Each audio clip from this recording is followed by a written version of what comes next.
Imagine um poder extraordinário, o poder de olhar para um céu limpo e azul, e com um simples gesto, convocar as nuvens, o poder de transformar uma paisagem seca e rachada em um campo verde vibrante. Esse poder não pertence a um deus antigo, ou a um personagem de ficção. Ele existe hoje, aqui na Terra. É uma tecnologia que está sendo desenvolvida e aprimorada em silêncio, longe dos olhos da maioria, mas com o potencial de redesenhar nosso mundo. Uma tecnologia que promete trazer a chuva sob demanda. Mas toda grande promessa carrega consigo uma grande pergunta. Ao aprendermos a controlar o clima, o que estamos realmente prestes a desencadear? Estamos no limiar de uma nova era, onde a linha entre o natural e o artificial se torna cada vez mais tênue. A sede da humanidade sempre foi um motor para a inovação. Desde os aquedutos romanos até as usinas de dessalinização modernas, sempre buscamos maneiras de levar água para onde ela é mais necessária. Mas e se, em vez de mover a água, pudéssemos fazer com que ela simplesmente caísse do céu, exatamente onde e quando quiséssemos? É aqui que entra a semeadura de nuvens, ou como alguns a chamam, a criação de chuva artificial. A ideia parece saída de um roteiro de cinema, mas a ciência por trás dela é surpreendentemente direta.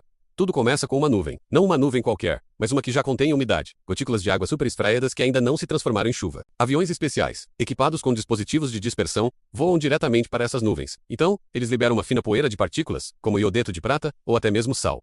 Essas minúsculas partículas agem como sementes. Elas oferecem uma superfície para que as gotículas de água se agarrem e congelem. Uma vez que esses cristais de gelo se formam, eles começam a atrair mais e mais umidade, crescendo em peso e tamanho. Em pouco tempo, eles se tornam pesados demais para permanecer suspensos no ar. E então, acontece a mágica. A chuva começa a cair. Países ao redor do globo, especialmente aqueles que enfrentam desertos crescentes e secas severas, estão investindo bilhões nessa tecnologia. Imagine vastas regiões no Oriente Médio, onde a água é mais valiosa que o petróleo. Lá, frotas de aeronaves estão constantemente monitorando os céus, prontas para semear qualquer nuvem promissora que apareça no horizonte. Eles não estão apenas esperando pela chuva, eles estão indo atrás dela. Em lugares como a China, a semeadura de nuvens é usada em uma escala monumental. O governo utiliza essa técnica não apenas para combater a seca em áreas agrícolas, mas também para garantir céus limpos durante grandes eventos nacionais, forçando a chuva a cair em outro lugar.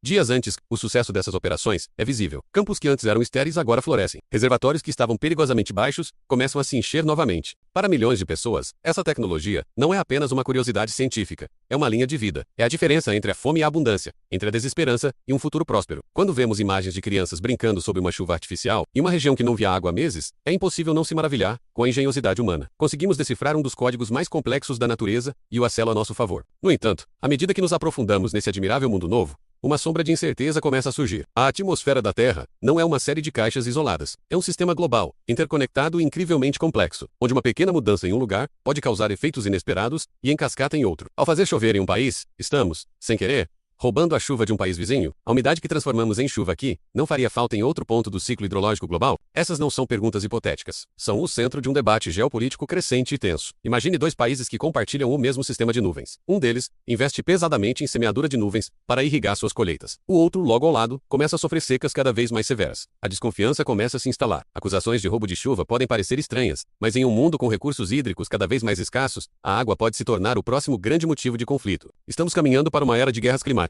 onde nações não lutarão por território, mas pelo controle das nuvens que passam sobre suas cabeças. O poder de fazer chover também é o poder de negar a chuva, e os impactos não param nas fronteiras. O que acontece com os ecossistemas delicados quando alteramos padrões de chuva que existem há milênios? As substâncias que lançamos na atmosfera, como o iodeto de prata, são consideradas seguras em pequenas quantidades. Mas o que acontece quando essa prática se torna comum e global? Ano após ano, década após década, estamos, inadvertidamente, conduzindo um experimento químico em escala planetária, cujos resultados completos só conheceremos no futuro. Os cientistas alertam que ainda entendemos muito pouco sobre as consequências a longo prazo. Brincar de Deus com o clima pode ter um preço que ainda não estamos preparados para pagar. Essa tecnologia nos coloca diante de um espelho. Ela reflete nossa incrível capacidade de resolver problemas, mas também nossa tendência a buscar soluções rápidas, sem considerar todas as ramificações. Em nossa busca por controle, corremos o risco de desequilibrar um sistema que levou bilhões de anos para se formar.